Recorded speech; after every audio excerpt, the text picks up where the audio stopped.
ये कहानी एक नॉर्मल बॉय की है जो कि सबके पास बहुत इग्नोर्ड है। उसके खुद के फैमिली वाले भी उसे किसी काम का नहीं समझते थे, लेकिन फिर एक दिन कुछ ऐसा होता है कि उसकी पूरी लाइफ बदल जाती है। ये कहानी चू फेंग की नॉर्मल बॉय से मार्शल गॉड बनने का सफर है। बहुत सारे लोगों में चू फेंग को मार्शल गॉड चुना जाता है। ड्रामा के शुरू में हम चू फेंग को देखते हैं। उसे देखकर ऐसा लगता है कि वो बाहर जाने की तैयारी कर रहा है। उसके फादर वहाँ आकर कहता है, क्या बात है चू फेंग, तुम मुझे हेलो कहे बगैर ही जा रही हो। वो कहता है, अगर मैं आपको हेलो कहता तो क्या आप मुझे जाने देते। डैड कहते हैं, मुझे पता है तुम्हारा मूड अच्छा नहीं है क्योंकि तुम्हारे कमजोर होने की वजह से तुम अपने भाइयों के साथ क्यानलिंग सेक्ट नहीं जा सके। फिर वो चू फेंग के लिए एक घोड़ा लाते हैं और कहते हैं, इस घोड़े को भी अपने साथ ले जाओ और सुनो, अगर तुम हार भी जाओ तो दिल छोटा मत करना, सही से घर आ जाना। चू फेंग कहता है, मैं घर नहीं आऊंगा। बारिश के टाइम जब वो जा रहा था तो उस वक्त आसमान में बिजली कड़क रही थी। वो अपनी बॉडी में कुछ अजीब महसूस करता है। वो कुछ समझने से पहले ही उस पर जैसे कोई बिजली गिरता है। उस वक्त उसके बॉडी में बहुत ज्यादा पेन होने लगता है। वो दर्द से चीखता है और फिर वही बेहोश हो जाता है। बेहोशी के हालात में उसे कुछ फ्लैशबैक्स आते हैं। वो अपने भाइयों के सामने खुद को इंसल्ट होते हुए देखता है क्योंकि वो उनकी तरह काबिल नहीं था, इसलिए फिर उसे एक बड़ा सा मॉन्स्टर दिखता है। अगले सुबह चू फेंग जब अपने भाई से मिलता है तो हम उसी फ्लैशबैक को सच होते हुए देखते हैं। असल जिंदगी में चू फेंग के साथ यही सब होता है। चू फेंग का भाई क्यानलिंग सेक्ट में जाने वाले लोगों के नाम लिखवाते थे। वो जब अपने भाई से क्यानलिंग सेक्ट में जाने का कहता है तो उसका भाई उससे बहुत रूडली बात करता है। वो कहता है, तुम जैसे कचरा क्यानलिंग सेक्ट में नहीं आ सकते, हमारी फैमिली को बेइज्जत मत करो। चू फेंग कहता है, तुम्हारा काम है लोगों का नाम लिखना, तुम मेरे नाम क्यों नहीं लिख रहे। उसका भाई हंसकर कहता है, क्या हो जाएगा अगर मैंने तुम्हारा नाम लिख दिया तो। ऐसा कह के वो जब जाने लगता है तो चू फेंग उसे रोकता है। वो चू फेंग को मार कर नीचे गिराता है और कहता है, क्यानलिंग सेक्ट तुम जैसे लोगों के लिए नहीं है। तभी वहाँ पर एक खूबसूरत लड़की आती है। उसका नाम सूरो है। सूरो कहती है, मैं तुम्हें क्यानलिंग सेक्ट में आने की इजाजत देती हूँ और तुम लोगों को भी कहती हो किसी को ऐसे बुली मत करो। उसका भाई कहता है, ये लड़का हमारे घर में सबसे यूजलेस है, इसे मार्शल आर्ट नहीं आती। लेकिन सूरो कहती है, मुझे ये सब नहीं जानना, बस जल्दी से इसका नाम लिखवाओ। फिर क्यानलिंग सेक्ट में बहुत सारे लोगों को देखते हैं। वहाँ के गाइड उनको एक डोर के अंदर जाने कहते हैं और उनको सनसेट से पहले वहाँ से बाहर निकलना था। उसके अंदर 5 फेरी ग्रासेस रखा हुआ था। जो भी उन ग्रासेस को लाएगा उसे वो ग्रासेस मिल जाएंगे जिसका इस्तेमाल से कोई भी अपने मार्शल आर्ट लेवल को 4 तक ले जा सकता है और साथ ही साथ उसे क्यानलिंग सेक्ट के स्टूडेंट बना दिया जाएगा। फिर सारे लोग उसके अंदर जाते हैं। सब साथ मिलकर ढूंढ रहे थे जबकि चू फेंग अकेले निकल गया। चू फेंग को महसूस होता है कि उसके अंदर कोई आवाज है। भागते भागते वो फाइनली फेरी ग्रासेस को ढूंढ लेता है। उसके साथ उसे एक लेटर भी मिलता है 3 थंडर स्टाइल का। वो उन चीजों को चेक कर रहा होता है तो अचानक से बहुत सारे मॉन्स्टर आकर उसे घेर लेते हैं। एक मॉन्स्टर उस पर बुरी तरह हमला करता है और उसे मारने वाला होता है। वहाँ टोटल 14 मॉन्स्टर्स होते हैं।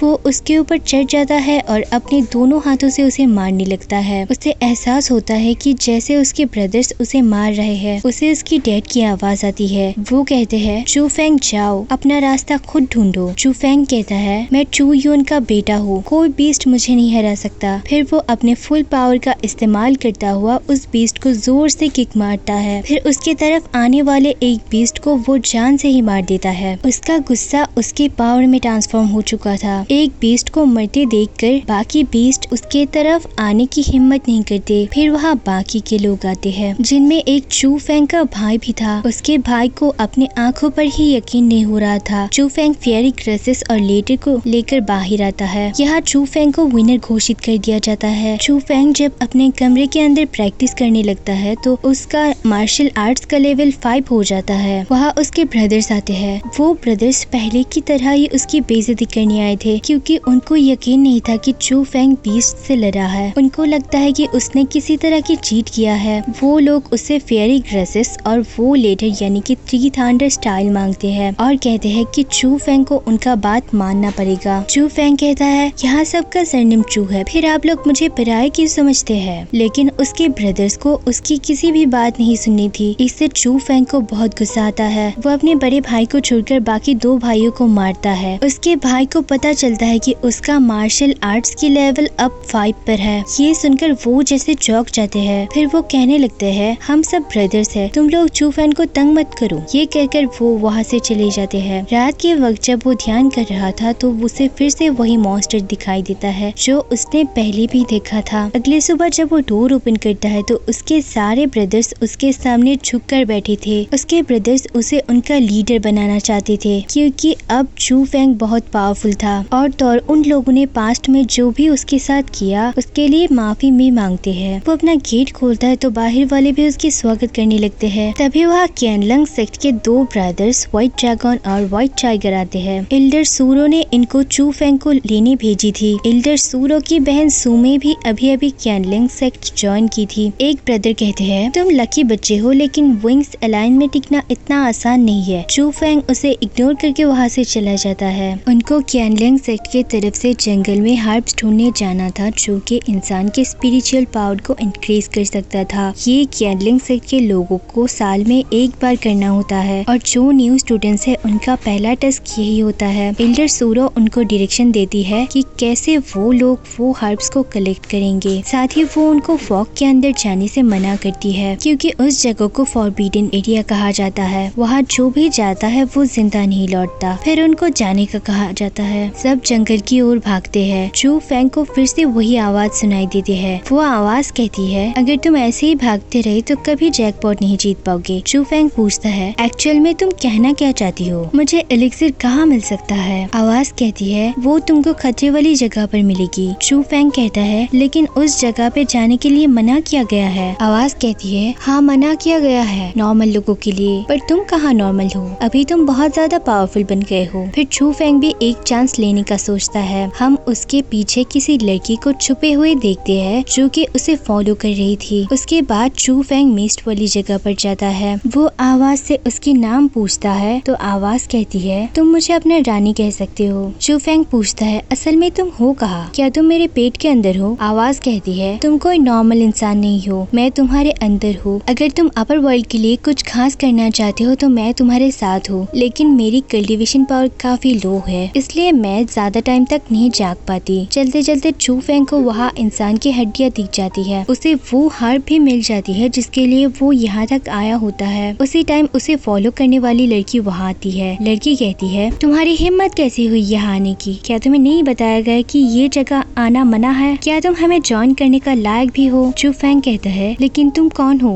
लड़की कहती है मैं हूँ सुमे। ऐसा कह के वो चू फैंग पर अटैक कर देती है। चू फैंग उससे बचते हुए कहता है क्या तुम्हें डर है कि कहीं मैं फर्स्ट प्लेस पर ना आ जाऊँ। देखो जेलस मत हो, तुम्हें फर्स्ट प्लेस चाहिए ना। सुमे कहती है अगर तुम मेरी बहन भी होती तो मैं तुम्हें ऐसा करने नहीं देती। तब वहाँ सुमे के पीछे एक आदमी आते हैं और ये आदमी सिर्फ चू फैंग को दिख रहा था। सुमे को ऐसा कुछ भी नहीं दिखता। फिर कोई पावर सुमे को ऊपर उठा लेता है। चू फैंग उससे बचाने आगे आता है तो वो भी उसके कब्जे में आ जाता है। तब उसके अंदर की पावर जागने लगता है और वो अपने पावर से खुद को और सुमे को इस जाल से मुक्त करता है और वही बेहोश हो जाता है। ओल्ड मैन उसकी बॉडी को चेक करता है और बहुत से हर्ब्स उसके जिस्म के अंदर डाल देता है। कहता है मैं तुम्हारे लिए 1000 साल से यहाँ इंतजार कर रहा हूँ और फाइनली तुम मुझे मिल गए। फिर वो अपने पावर से एक तूफान लाता है और उस जमीन में जो हड्डियाँ थी वो जमीन के अंदर चले जाते हैं और सब कुछ ठीक हो जाता है। चू फैंग सुमे को लेकर बाहर आता है। उसकी बहन सूरो उसके इंतजार में थी। चू फैंग उसे सारी बातें बताता है। सूरो उसे कहती है तुम वांगुफेंजिया क्यों गए थे।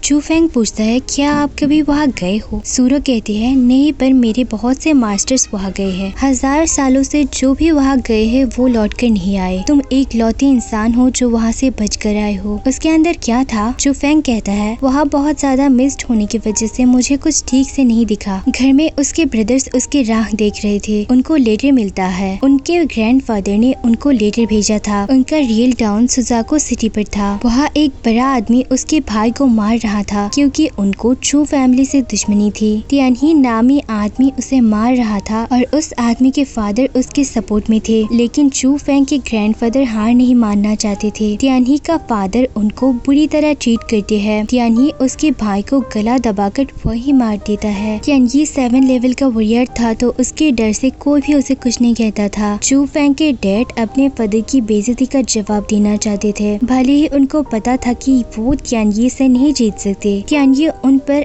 अटैक करने वाला होता है तो तूफान की तरह तेज भागते हुए चू फेंग वहाँ आता है। वो एक मुक्के से तियानये को जमीन पर गिराता है। ये देख वहाँ के सब चौंक जाते हैं कि ये वही चू फेंग है जो अपने भाइयों से मार खाता था। उसके डैड उसे तियानये से लड़ने मना करते हैं, लेकिन चू फेंग कहता है कि ये तो बस 7th लेवल का ही है। चू फेंग यहाँ 3 थंडर स्टाइल यूज करता है और उसके एक पंच से तियानये जमीन पर गिरता है तो वो जगह टूट जाती है। तियानये के मुंह से खून निकलती है और वो वहीं पर मर जाता है। तियानये के डैड को बहुत गुस्सा आता है। वो कहते हैं तुम्हारी हिम्मत कैसे हुई मेरे बेटे को मारने की? मैं शियोनयू सिटी का हूँ और मैं तुम्हें छोड़ूंगा नहीं। फिर उसके एक किक से तियानये का डैड ऊपर उठ जाता है और वहीं पर उनकी मौत हो जाती है। यहाँ ये एपिसोड खत्म हो जाती है।